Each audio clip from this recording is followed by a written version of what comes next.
I am getting myself prepared to enter my very first tournament of arts. Hello, my name is the Honorable Lady Lynn Fairchild. I am in the Middle Kingdom, which is also known as the Mid-Realm and the SCA. The SCA is the Society for Creative Anachronism. It's a nonprofit educational international organization that studies and recreates the years roughly about 600 to up to 1600. And the Tournament of Arts, that is where an artisan can come and bring their item for consultation as well as admiration from laurels. Laurels are a master of an art or a science. So for example, a laurel might be a master of cooking, and then with that they might hyper-focus specifically on 13th century French cuisine, and they can be able to tell you how to cook something, how to decide or decipher what is in the cookbooks, what was used, what was not used, and just imagine a master of their craft. And for me, I have been doing blackwork embroidery since I was a teenager. I specifically focus on it's blackwork embroidery, but to say blackwork embroidery, kind of think of that as an umbrella, and it kind of encompasses, technically, it encompasses any embroidery done with black thread. That's blackwork. The blackwork I specifically focus on is also known as a double running stitch or Holbein stitch. It is typically it's a geometric, can't say typically, it is a geometric pattern, but the neat thing is it's usually reversible from front and back. And it is specifically iconic. If you look, you can actually find examples of it from the Egyptian period, specifically about 9th to 10th century up till about the 14th century. And then right about that same time, from about the 14th century, it seems to have infiltrated in through Europe and went up through the trade routes. The blackwork I specifically focus on is the earlier half of the 16th century. So think King Henry VIII of England. That is specifically what I like to focus on. And so with the project, I'm actually going to bring more than one project.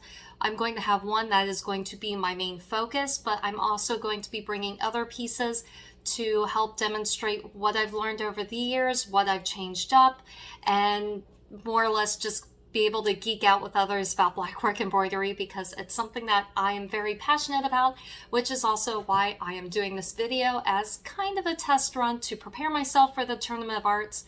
So don't be surprised if this video comes out actually after the tournament. That way hopefully I get it all right and we'll go from there. But before we get started, please select thumbs up that you like the video. It helps with the algorithm. If you have questions or comments during the video, please post them below. I usually do my best to answer any questions within a 12 to a 24-hour period. And please click subscribe and ring the bell to be updated when new videos come out.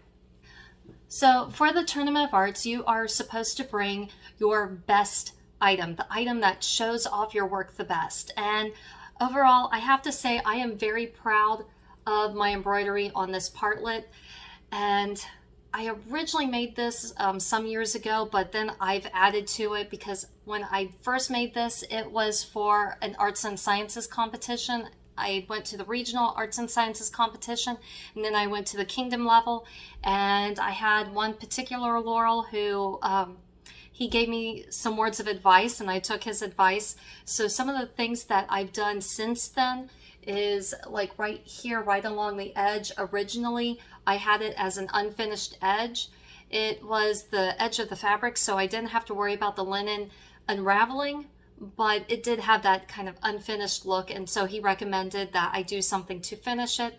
And so I folded over that unfinished edge and then put a trim on the edge, which is also historically accurate, because any picture you find, specifically if you look for Holbein paintings, you can find portraits where if they have blackwork embroidery, they are going to have trim right on the edge.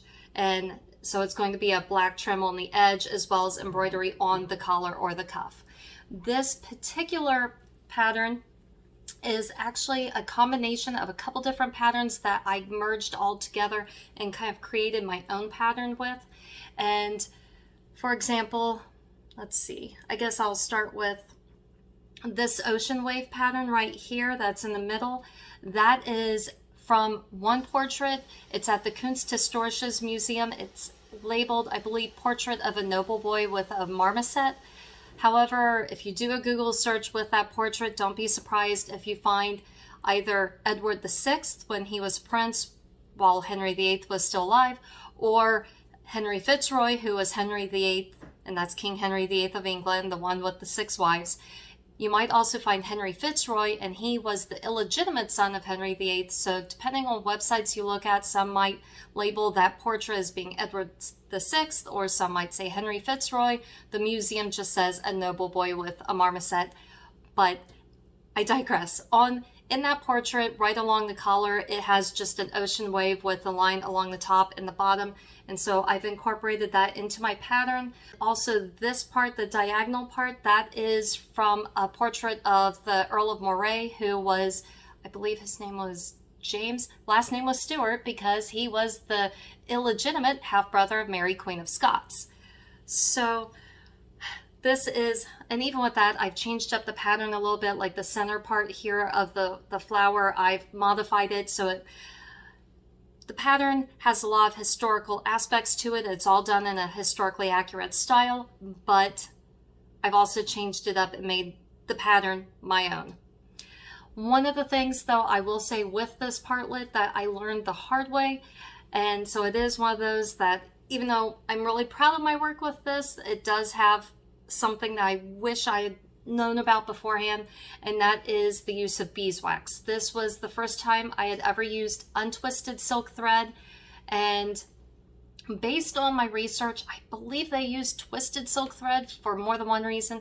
Either that, or they did put beeswax on the end of their strings, because any museum piece that I've seen where I've been able to look at the back side of the museum piece, there is no fraying, or if there's fraying, it's very minimal. So either they did use beeswax and that was on the ends of the threads, but either way, I used untwisted silk thread on this, and so I did not use beeswax. This was before I learned about using beeswax, and even with that, I did an experiment and found that just using beeswax on the end of the threads worked best because it helped with not having the thread fray. But if you put beeswax along the entire string, then it makes it kind of thick and gummy and makes it more difficult to put through the fabric. To do black work, this particular type, which is the double running stitch, imagine taking your needle with the thread going in, out, in, out, in, out to the very end, and then going back the way you came. And so at the very end, once you've gone on your first journey and then the return journey, you have what looks like a reversible line on the front and the back. What I mean by that, if you look here, here's the pattern, but if you look here, the pattern is about the same as what it is on the front. What I meant by the fraying, if you look closely, I'll try to see if I can get that. If you can see, like right here, there is some fraying, and that's because I did not put beeswax on this at the time. Again, lesson learned the hard way, but it's also something that I can geek out with people, because from that, if I can pull it out here, I did a quick little sampler here, and with this one, this is where I did a test run, and I used, this is Gutermann silk thread, which is just what you could find at, say, like Joann Fabrics or Michaels. And then I did the untwisted silk thread and the twisted silk thread. The top three have no beeswax, the middle three have beeswax on the ends, and then the bottom three had beeswax throughout the string. And so this was an experiment I did so that way I could show the differences between no beeswax, beeswax on the end, and then beeswax throughout. And again, with this one in the middle here, that's untwisted without any beeswax, and you can see where it's fraying. Where I would also recommend using the twisted silk thread, or even the untwisted silk thread is fine too, just use the beeswax, but that's because if you look, the Gutermann silk thread, that it's a good place to start. It's actually where I can't even say where I started. I originally when I was like 16 years old, I started with embroidery floss, and so with that, it's 6 strands, and I would pull a strand out, and so a lot of times it would coil up, it would knot up a lot, but it's also, I believe it's cotton. It's been a while since I've looked at DMC floss, just because I found out silk thread was historically accurate. And then once I did start using silk thread, I fell in love with it, because if it ever knots up, all you have to do is pull it the opposite way and the knot comes out. And so not only was it historically accurate, but it worked a lot better than the DMC floss that I was using from my previous cross-stitch embroidery. So if you're looking to get started and can't afford getting silk thread, that's this type of silk thread, at least the Gutermann, it's a place to start. But having said that, if you look here, it's very thin, and so like the more I pull it away, the more that pattern right there with the Gutermann silk thread gets lost, whereas these two patterns are still a little bit bolder. But in the middle here, that's beeswax just on the ends, and you can see right here, this is the untwisted but had beeswax on the end, so it's not really fraying as much as this one is with no beeswax. And then these three down here, those have beeswax throughout. And the main thing I found difficult with that is when doing this type of embroidery, you want your frame to be taut, and so then that way you can keep the tension right with your embroidery. And with having the beeswax throughout, it made it difficult trying to go. Imagine putting a bunch of glue on thread and then expecting it to bend and twist. It was more kind of stiff and gunky, and it didn't bend as easily. Back to my partlet, one of the things that I have also done just in the last couple of days, when I originally made this partlet, here, let me put this on real quick. But when I originally made this partlet, I sewed this right here, but I just left it where I'm not the best seamstress. I'm mediocre at best. And I do great with embroidery, but as far as sewing skills, I think I'm mediocre. But that's why with the collar, when the collar met with this part down here, I just had all the fabric like this, and then I sewed it, and so then all of that linen was sticking out. I did put, I believe it's called No Fray. I did that because it's linen. I didn't want it to fray, but it still didn't look pretty. And the same Laurel who judged my piece, who advised me on putting embroidery on the edge here, also had commented on that. So I did, just in the last couple of days, roll up that hem to make it a little bit prettier. But this is what my partlet would look like. And then I could, depending on my outfit, you do find portraits that have partlets on the outside and other portraits with partlets on the inside with the embroidery on it. Typically those partlets would be on the inside of the dress, so I would put my smock on, I would put this on, and then over top of that would be my kirtle. And so then this would be tucked in under my dress, and so then I would just have this part right here showing with the kirtle right here holding my partlet down. There are partlets, many different styles. I just put ribbons on mine to tie underneath my arms.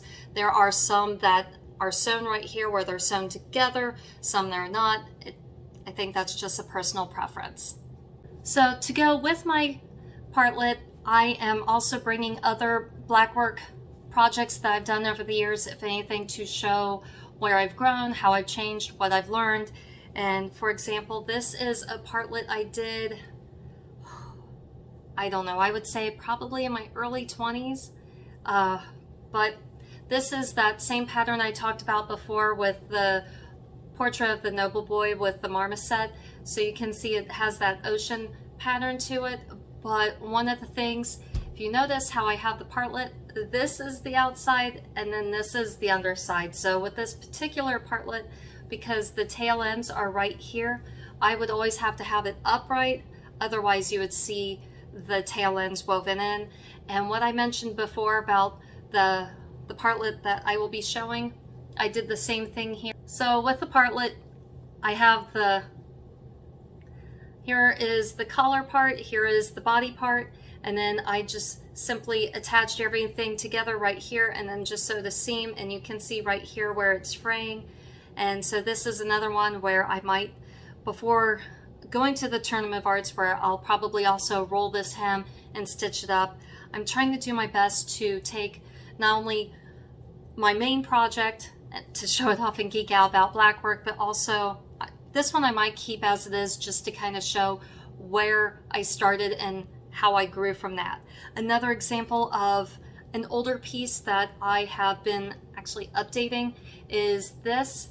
This was a shirt that I still have inside out, but this was a shirt that I had made for my son.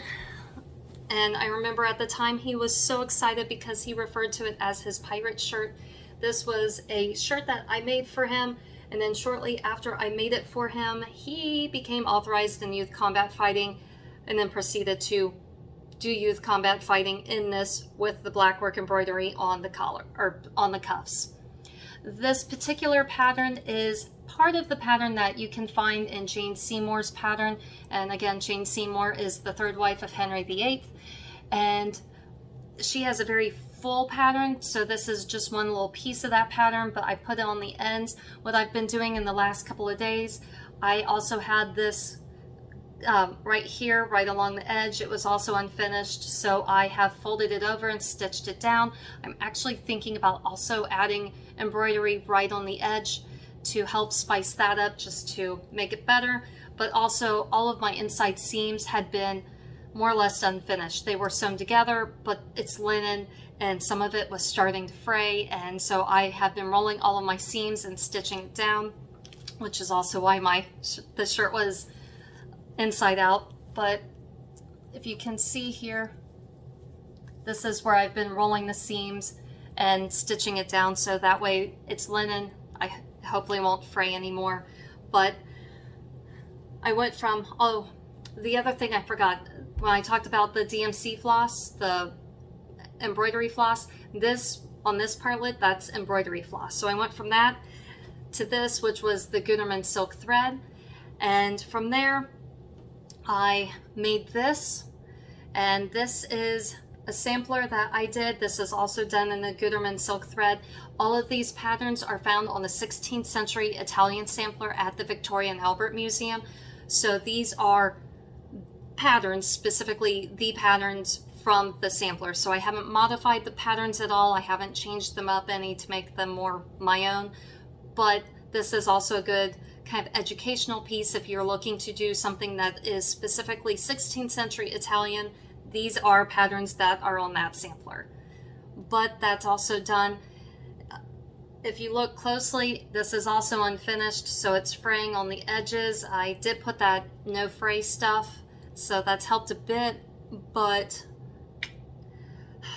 in hindsight I probably should have rolled the seams. But if you look closely right here, my embroidery is like right near the edge, and if I did roll the seam at all to try to stitch it up, I don't know. I'll have to think about some other way to try to stitch this up or mount this without destroying any of the embroidery. Another example of my embroidery, again, this is still using Gutermann silk thread, and this is a coif that I made for my daughter.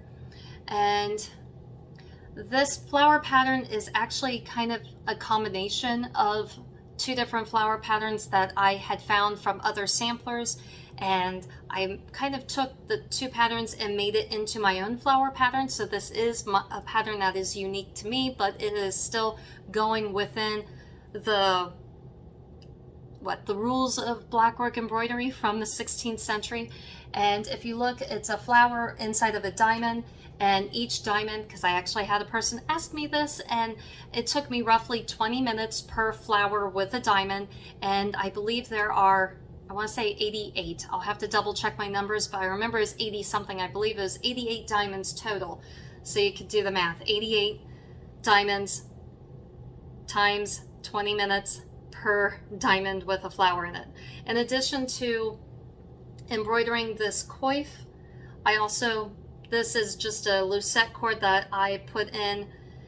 My daughter loves the color purple, and so that's why it's in purple. Otherwise, I probably should have picked a different color for more historical accuracy. This is the inside. So again, the Gutermann silk thread, not the best thing to use, but it's still silk thread, so it's at least a place to start. but as you can see, this is pretty reversible, just like the Holbein stitch. This right here is, and I'm probably not going to get it all in the camera, but this is a shirt that I made for my husband, and I am very excited by it. It is pretty much all hand stitched, and I'm talking not just the embroidery, but also inside. It took a lot of hours to make this, but on one hand, I was advised by one Laurel that maybe making this my main piece for the Tournament of Arts. The only thing is, if I'm supposed to be showcasing my blackwork embroidery, and even though this shirt is newer than the partlet, I think the partlet shows more of a complicated pattern than this one. This is a very simple design, at least in my opinion. It was fairly easy to make. It's on both cuffs. Here is the other one. The thing is, this particular pattern, since it's a shirt for my husband, he picked out the pattern, and this pattern came from, I believe it's Hans Hofer's, if I mispronounced this, I'm sorry, Formbuchline? I think that's it, Formbuchline.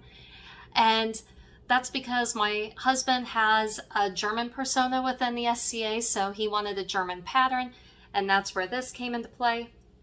But as you can see, it's my husband. He has ruffle and clothes, so I lined this, and also if it were true embroidery, this would not have been lined because they wanted to show both the inside and outside that it was reversible, and also there would be embroidery right along the edge here, and there is not. So,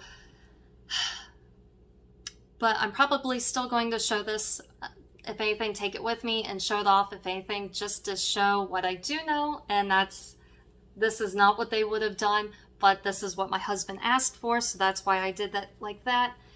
And then around the collar is just a simple pattern here that came off of, I believe it was Jane Seymour's cuffs, and just again, very simple, but there is no embroidery here on the edge. And also, as you can see, this is also lined right here because again, my husband is rough on his clothes, and as it is, he's only been allowed to wear this, I think, twice.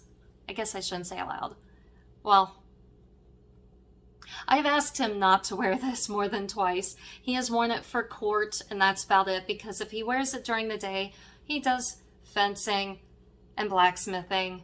Sometimes he does heavy fighting or thrown weapons, or will just randomly do something like help with painting a shower house at Penzic, and will get his clothes ripped, dirty, somehow soiled, and not what you want done on your blackwork embroidery. You put in this many hours hand stitching a shirt, you don't want to see it ruined. But having said that, I am very appreciative that he has not ruined the shirt yet.